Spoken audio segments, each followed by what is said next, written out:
Olá pessoal, bem, agora a gente vai trabalhar o percurso 15 que trata Estados Unidos, população e megalópolis, ok?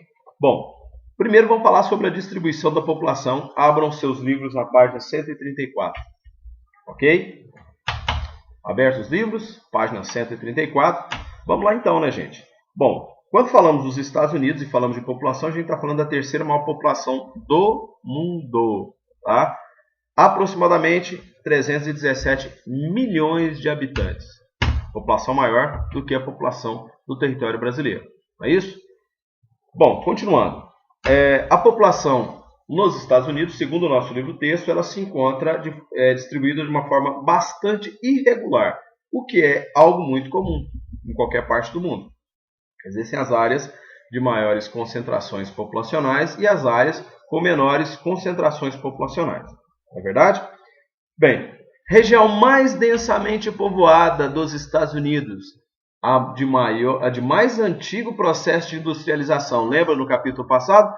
Região Nordeste, ali ó, na região da fronteira com o Canadá, na divisa, na região dos Grandes Lagos ali. Então a região Nordeste dos Estados Unidos é a mais densamente povoada. Tá?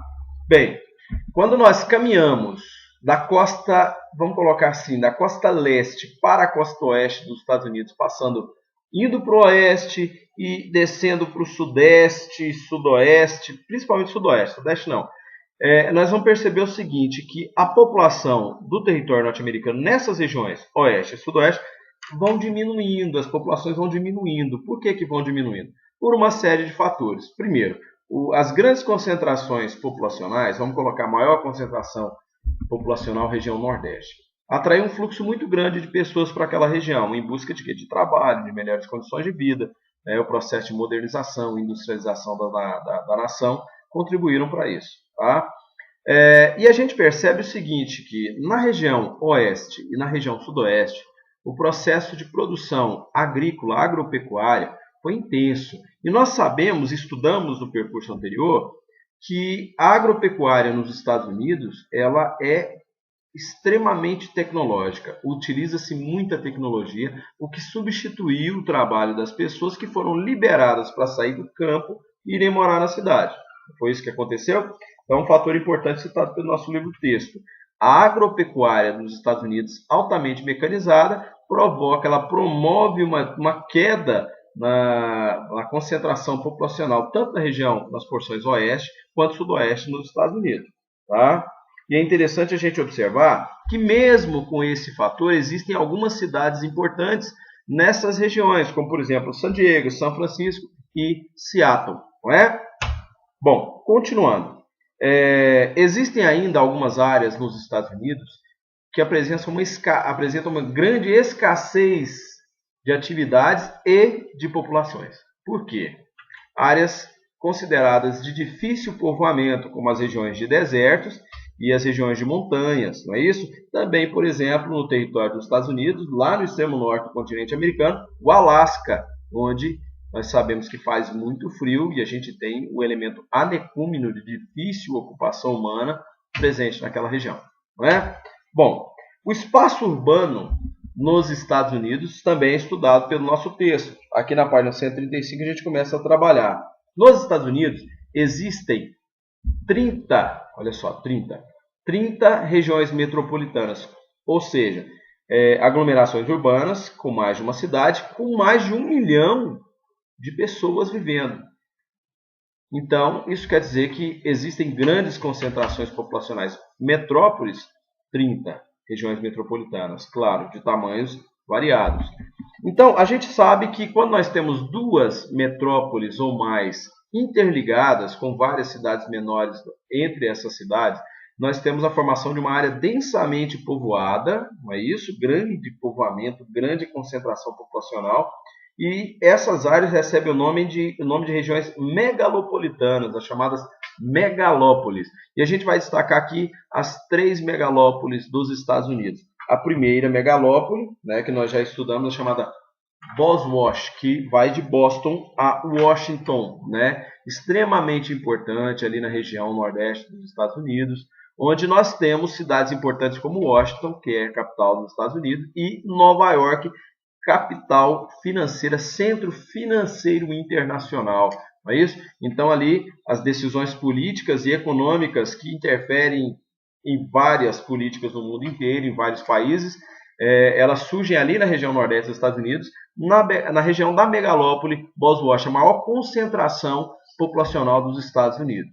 Tá? A posteriori, nós temos uma segunda megalópole, Chips, não é isso? É tão bacana isso, os nomes são muito sugestivos. Chips é porque faz uma alusão a Chicago e a cidade central, que é Pittsburgh, não é isso? E é importante a gente observar que ela chega a Cleveland e Detroit, né, cidades importantes também na região, essa região onde a produção industrial é fantástica, o crescimento é muito grande da economia dos Estados Unidos nessa região. E aí tem um trecho aqui que eu acho muito interessante, olha só, falando de Chicago, que ainda é uma cidade dessa região, está aqui na página 137. Localizada, na verdade fica o primeiro parágrafo no meio do segundo parágrafo, tá? Me acompanhe aí. Localizada no estado de Illinois, às margens do lago Michigan, Chicago é a terceira maior metrópole dos Estados Unidos. Importante, região metropolitana dos Estados Unidos, com quase 3 milhões de habitantes. É o centro de uma região metropolitana que envolve várias cidades vizinhas, abrigando um total de mais de 9 milhões de habitantes. Então, mais uma cidade importante, mais uma região metropolitana importante, que nos mostra o quanto também essa região da megalópole Chips é importante, é fundamentalmente importante para os Estados Unidos. Finalizando as megalópolis, vamos lá, San. Olha que interessante, São Francisco e San Diego são as cidades que sugestionaram esse nome a essa região megalopolitana. Tá? Ela situa-se na costa oeste dos Estados Unidos e é uma região onde os hispânicos, os latinos vivem, né, há uma concentração muito grande de latinos nessa região, principalmente os espanhóis, os hispânicos. Tá? E é interessante que quando nós citamos algumas cidades, a gente vai pegar Los Angeles, que também é considerada uma cidade mundial. Lembram-se disso?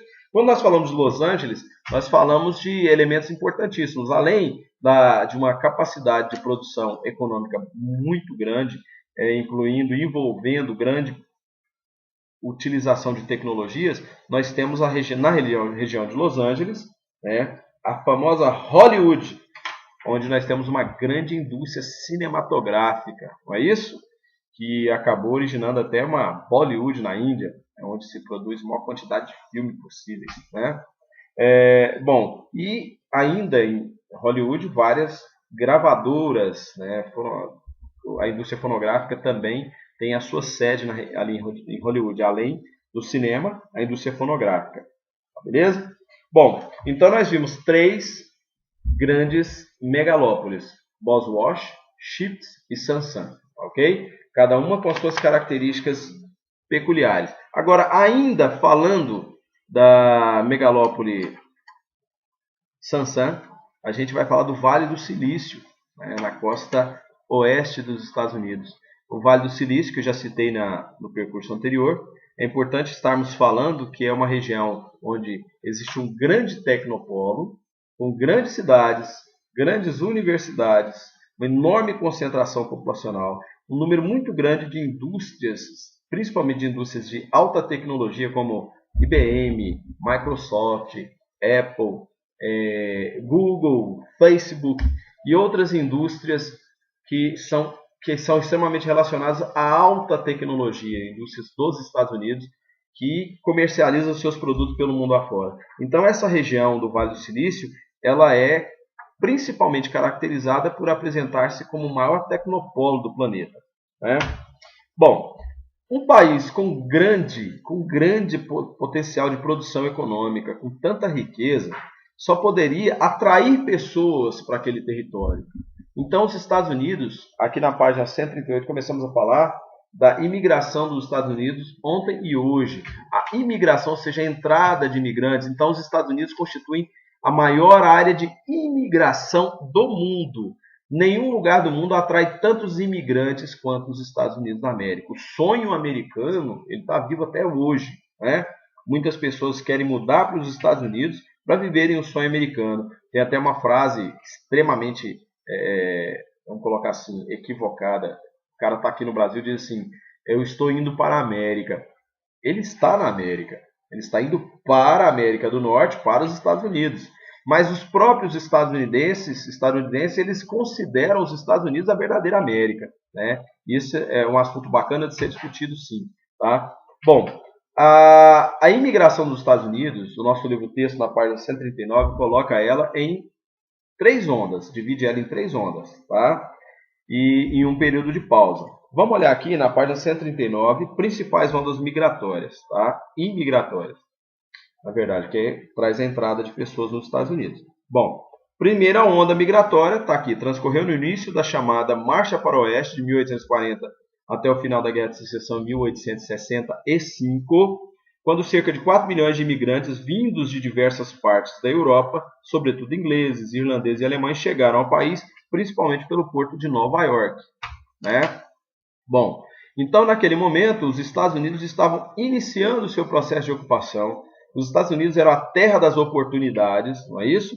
Então, o número de pessoas, de imigrantes europeus, foi gigantesco. Pessoas que buscavam ter uma vida melhor, migraram para os Estados Unidos. Imigraram nos Estados Unidos e ali constituíram família, tiveram a sua propriedade, construíram riquezas, não é isso?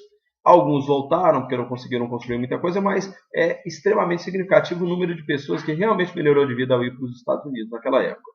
Bom, segundo momento, né, segundo fluxo migratório nos Estados Unidos, de imigrantes, fluxo de imigrantes, a segunda leva chegou ao país entre 1870 e 1920. Maior que a primeira, contou com mais de 26 milhões de imigrantes que se dirigiram para as cidades da costa leste, onde ocorria acelerada industrialização. Com isso, em 1920, os Estados Unidos já contavam com 105 milhões de habitantes. Então, de 1870 a 1920, o processo de industrialização dos Estados Unidos, né? Século XIX é o palco do início da industrialização dos Estados Unidos, de maneira concomitante à Alemanha, Japão, não é isso? Bélgica. Então, os Estados Unidos, no século XIX, do século XIX para o século XX, investem muito no fator industrialização. E a indústria, ela surge como um fator de atração, novamente, de pessoas para os Estados Unidos. Então, novamente, nós tivemos, nesse período, um grande crescimento da economia norte-americana, estadunidense, e também um aumento, um incremento no número de imigrantes que entraram no país. Bom, aí nós entramos no período de 1930 até meados da década de 1940, onde houve uma desaceleração na entrada de imigrantes nos Estados Unidos. Por quê? Houve um momento, por causa das crises, dos conflitos, mas você pode ver aqui, ó, década de 30, mas a gente pega 1929, com a crise do capitalismo, quebra da Bolsa de Nova York, no ano de 1929, não é isso? Então entramos na década de 30 até meados da década de 40 com problemas seríssimos, como por exemplo, Segunda Guerra Mundial, além da crise econômica, a Segunda Guerra Mundial. Então nesse momento houve uma redução no número nos índices de imigrações, porque barreiras surgiram que desaceleraram o processo de entrada de pessoas dos Estados Unidos. Tá? Nesse momento foram criadas leis rígidas para restringir o processo migratório, tá? Imigratório. Bom, depois o terceiro momento de entrada de pessoas nos Estados Unidos na segunda metade do século XX. Tá? Bom, o fluxo de imigrantes nos Estados Unidos voltou a crescer aqui no século XX, não é isso? Principalmente com a entrada de latinos-americanos e asiáticos, fator decisivo para o crescimento populacional do país. Bom, ou seja, no século XX, uma nova vertente, não é isso? Só que no século XX, mais claro, para a gente estar mais ligados nesse momento, principalmente ali a partir dos anos 50, quando a entrada de imigrantes latino-americanos começa a ser extremamente considerável no território estadunidense. Ou seja, esse foi o terceiro fluxo. Relembrando, primeiro fluxo lá da corrida para o oeste até o final da Guerra de Secessão, não é isso? No segundo, de 1870 a 1920, e o terceiro no século XX, principalmente a partir da década de 50. Busca de melhores oportunidades. Então a gente percebe a partir daí que realmente os Estados Unidos constituem uma área de atração populacional formidável, fantástica. Em lugar nenhum do mundo a gente vê isso. Agora, a imigração, ela contribui sim com o crescimento econômico do país, mas ela causa alguns transtornos, principalmente no caso da imigração ilegal, tá? Começamos aqui na página 139, os imigrantes clandestinos que entram nos Estados Unidos. Então, vejam bem, os Estados Unidos, anualmente, aproximadamente 675 mil pessoas entram nos Estados Unidos legalmente. 675 mil imigrantes legais. Só que, no final das contas, quase 2 milhões de pessoas entram nos Estados Unidos. Ou seja, mais de 1 milhão de pessoas entram ilegalmente todos os anos nos Estados Unidos. O que gera sérios problemas, não é isso? Além daquela questão do preconceito com relação ao imigrante, etc. e tal. Então, muitas vezes isso gera problema mesmo. Aumenta a marginalidade, não é isso? Surgem os casos de prostituição, aumentam os casos de violência e tudo mais. Depois dos atentados terroristas de 11 de setembro, a política antiterrorismo dos Estados Unidos ela tem restringido muito a entrada de imigrantes, principalmente dificultando a entrada de imigrantes ilegais. Tá? É uma forma dos Estados Unidos tentarem proteger o seu território, a população do seu país, desses atentados que, infelizmente, têm acontecido com uma frequência horrível no nosso planeta. Não é isso? Bom, na página 140, começamos a tratar a questão das minorias étnicas, né? Ou seja, assim como no Brasil nós temos uma população extremamente miscigenada, nós temos nos Estados Unidos também uma diversidade étnica muito grande. Brancos, negros, asiáticos, descendentes de europeus, pessoas que vêm de qualquer parte do mundo, pessoas que vivem lá e formam a população, nativos, descendentes dos indígenas que estavam nos Estados Unidos antes da chegada dos colonizadores. Então, a gente vai perceber que existe uma diversidade muito grande de pessoas, e aí tem um quadro bastante interessante, um infográfico, aqui na página 140 e página 141, que mostra verdadeiramente as minorias étnicas, colocando indígenas, brancos, mestiços, negros, asiáticos, e localizando eles em algumas áreas dos Estados Unidos, para que você possa fazer uma crítica com relação a isso, estudar um pouquinho. Né? Bom, e aí essa questão da diversidade, ela se junta a uma outra questão muito séria, né, que é a questão do racismo, principalmente, gente, com relação aos negros. Até hoje nós sabemos que existe um preconceito racial muito grande com relação aos negros nos Estados Unidos. Embora eu afirme com veemência que esse preconceito lá, ele chama mais atenção por causa dos embates que nós temos, diretos entre brancos e negros nos Estados Unidos.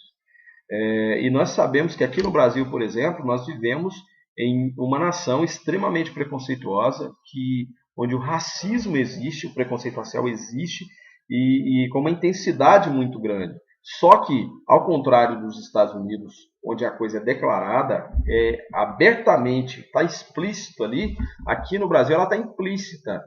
Nós temos um racismo velado, um preconceito velado.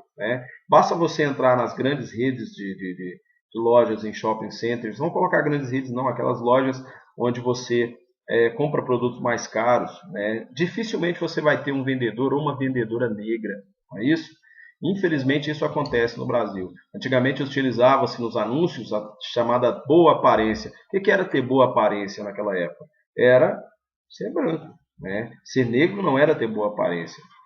Então, isso no Brasil, esse preconceito velado, nos dá a impressão de que nós vivemos um país menos preconceituoso. Cuidado, tá? Porque o preconceito aqui é muito grande. Mas voltando aos Estados Unidos, o preconceito racial nos Estados Unidos é uma coisa muito que nos chama muito atenção. Mas as lutas, principalmente após 1920, vamos colocar assim, 1920 o marco inicial, mas a década de 60 ela foi marcada principalmente 100 anos depois da abolição da escravidão dos indígenas, dos negros nos Estados Unidos, foi marcada por uma vitória muito interessante, A Declaração dos Direitos Civis dos Estados Unidos garante aos negros, depois de muitas lutas do movimento negro, por isso, gente, que é importante ter esses movimentos. foi o movimento negro nos Estados Unidos buscando a afirmação dos negros dentro da sociedade e se impondo, que de fato conseguiu fazer, foram esses movimentos que conseguiram fazer com que na Declaração de Direitos Civis dos Negros, Declaração de Direitos Civis dos Estados Unidos, os negros passassem a ter direitos de fato, né? E uma figura que marca esse momento é a figura do pastor, né, Martin Luther King. Tá bom? Tiveram outros nomes aí, mas Martin Luther King é um nome fantástico dentro dessa relação que nós estamos citando aí, né, de luta por direitos ali nos Estados Unidos. Bom, segregação, discriminação e pobreza, né? A gente vê, por exemplo, nos Estados Unidos existe sim discriminação, segregação, né, e principalmente os mais pobres. Vamos ler só um pedacinho aqui. Ó. No espaço urbano das cidades estadunidenses, página 142, por favor, último parágrafo. No espaço urbano das cidades estadunidenses, os guetos refletem a segregação socioespacial entre os diferentes grupos étnicos. Aí você vê a figura da página 142, onde nós temos o centro urbano, o centro comercial e os bairros residenciais. Aí tem uma zona industrial à esquerda nossa aqui e o subúrbio residencial. Nesses subúrbios residenciais vivem as pessoas mais pobres. Aí sim nós temos uma segregação. Ali estão as piores escolas, ali está a pior assistência à população, tá? Estão os piores hospitais, estão os bairros mais violentos, ok? Enquanto que a gente vê esses bairros residenciais, onde tem prédios, apartamentos, mais casas mais luxuosas, onde vivem as pessoas que têm o melhor padrão aquisitivo. É sim uma forma de orientação espacial que causa uma grande segregação nos centros urbanos dos Estados Unidos. Ok? Continuando aqui na leitura, na página 143, o texto continua se mostrando muito interessante. Veja só. Além da segregação socioespacial, que reflete o preconceito e a discriminação na paisagem urbana, os latino-americanos, negros, asiáticos e indígenas também enfrentam, em comparação com a população branca não hispânica, ou seja, desvantagens nessa comparação. Os trabalhos menos valorizados de menor rendimento, além da maior taxa de desemprego, fica para esse grupo, né, não brancos.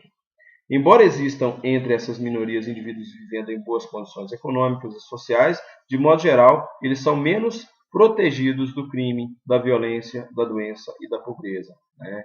Então, as grandes minorias nos Estados Unidos também sofrem com violência, com a pobreza, sofrem principalmente com o fato de haver essa segregação. Porque não adianta nada você ter uma condição socioeconômica melhor e não ter a mesma condição de mobilidade espacial que um determinado grupo.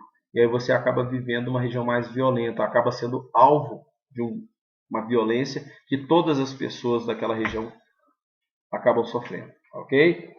Bem, aí a gente terminou o percurso 15. A gente vai em breve voltar para o percurso 16. E eu quero pedir mais uma vez, se te ajudou esse vídeo, dá um likezinho aí. Beleza? Um abraço para vocês e até logo.